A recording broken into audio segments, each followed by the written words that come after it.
বন্ধুরা, আজকে আমি আছি আপনাদের সঙ্গে মুর্শিদ আলম, আর আপনারা দেখছেন বাংলা নিউজ। হাজার হাজার মানুষের ডিলেট হওয়া ভোট অধিকার ফিরিয়ে আনার জন্য আজকের আইএসএফ থেকে ডাক করলেন এবং তাদের কাছ থেকে একটা করে ফর্ম নিয়ে বিডিও অফিসে জমা দিলেন।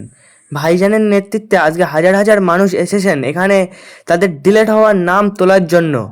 পশ্চিমবঙ্গে বারাসাত ব্লক টু আইএসএফের পক্ষ থেকে ডিলেট ভোটারদের ভোট অধিকার ফিরিয়ে দেওয়ার জন্য হাজার হাজার মানুষের ডাক করেছেন। আজকের এই এত বড় জনসভার উপস্থিত ছিলেন পিয়ারুল ইসলাম।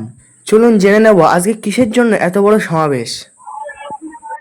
আজকে কিসের জন্য এত বড় সমাবেশ?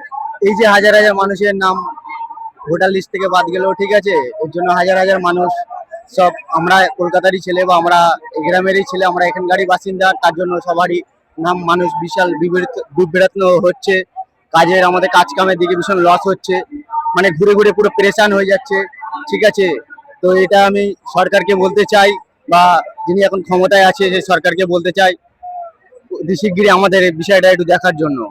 আপনাদেরকে তো বাংলাদেশি বলে ঘোষণা করছে, সেটা আমাদের ডকুমেন্টস দেখলে, আমাদের বাপ চাচাদের ডকুমেন্টস দেখলে বুঝে যাবে না আমরা কোথাকার ছেলে না ছেলে।